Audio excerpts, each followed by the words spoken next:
साथियों, पूर्व निर्धारित कार्यक्रम के तहत जो आज के लिए प्रोग्राम निश्चित किया गया था वो संपन्न हुआ। आज दिल्ली के कोंडली में भारत के संविधान निर्माता बाबा साहब डॉक्टर अम्बेडकर की जीवन पर आधारित एक जो ऐतिहासिक फिल्म बनाई गई थी उसको दिखाया गया और यहाँ के क्षेत्रवासियों ने उसे देखा, उससे प्रेरणा दी। दूसरा कार्यक्रम जो आज के लिए निर्धारित किया गया है वो शुरुआत होने जा रहा है। साथियों, एक कार्यक्रम लोक जन अदालत का प्रारंभ किया गया है। ये दूसरा कार्यक्रम है। पहला कार्यक्रम 13 जुलाई 2025 को इसी अम्बेडकर भवन कोंडली में संपन्न हुआ था, जिसमें दिल्ली से और अन्य स्टेटों से बहुत सारे लोगों ने भाग लिया था। रिटायर्ड जज साहिबान ने, विद्वान अधिवक्ता गणों ने व समाज के विद्वान संभ्रांत लोगों ने उसमें भाग लिया था तथा अपनी अपनी ओपिनियन दी। साथियों, आज की परिस्थितियों को देखते हुए देश के अंदर ये कार्यक्रम चलाना अति आवश्यक हो गया है। कोई कार्यक्रम ये बनता है, बहुजन पैगाम पर जो पूरे देश भर से व्यूज आते हैं उनको ध्यान में रखते हुए ये कार्यक्रम तैयार किया जाता है। साथियों, अभी जो बाबा साहब की फिल्म देखी उसमें बाबा साहब ने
संदेश देता है। तो यह जो मानवतावादी धर्म है, हम लोगों को भी उसका फॉलो करना चाहिए। इसके लिए साथियों केवल एक व्यक्ति के करने से नहीं होगा। जो लोग प्रयास कर रहे हैं इसमें, वो धन्यवाद के पात्र हैं, लेकिन समाज के लोगों को भी इसमें सहयोगी बनना पड़ेगा, तब जाकर के कहीं ये बात साबित होगी। तो क्योंकि हम भारत के लोग हैं, यहाँ एक संविधान भी है। पहले तो संविधान नहीं था, आजादी से पहले संविधान होते हुए संविधान की धज्जियां उड़ाई जा रही हैं। एक मनवादी सिस्टम स्थापित किया जा रहा है दोबारा। फैसला आपने करना है कि मनवाद को फॉलो करना है अथवा बुद्ध के समतावादी धर्म को फॉलो करना है। आपको अपने बच्चे स्कूल, कॉलेज, यूनिवर्सिटी में भेजने हैं या मंदिर में भेज रहे हैं जहां पर पाखंडवाद पढ़ाया जाता है। साथियों, बड़ी हैरत की बात है।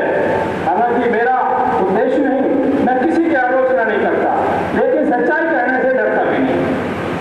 आपने देखा एक बहुजन समाज का लीडर, एक पार्टी विशेष का अध्यक्ष भी है, उसने इटावा में एक मंदिर बनवाया। कहता है हम तो बाबा साहब के फॉलोअर हैं। पार्लियामेंट में कहता है हम तुमको गले लगाते हैं, बराबरी का दर्जा देते हैं, हम हिंदू इतने महान हैं, इतना हमारा दिल चौड़ा है, सबको साथ में लेके चलते हैं।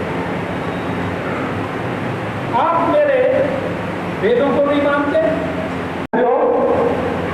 आप मेरे वेदों को नहीं मानते, आप मेरे उपनिषदों को नहीं मानते, आप मेरी रामायण गीता भागवत को नहीं मानते, फिर भी हम आपको गले लगाते हैं। ऐसे लोग, चाहे वो कितने बड़े लोग हों, वो बहुजन समाज में रह करके भी मनवादी व्यवस्था की प्रशंसा करते हैं और देश को, यानी जो बहुजन समाज है देश का 80% जिसकी आबादी 85% का आबादी है, उसको एक गलत रास्ते पर ले जाने की कोशिश करते हैं। ऐसे लोगों का पर्दाफाश होना चाहिए। इसके लिए हम सब तभी ऐसी व्यवस्था का, जो एक असमानता से परिपूर्ण है, ऐसी व्यवस्था का सफाया तभी कर पाएंगे जब हम बुद्ध के मार्ग को फॉलो करें, समता के मार्ग को फॉलो करेंगे।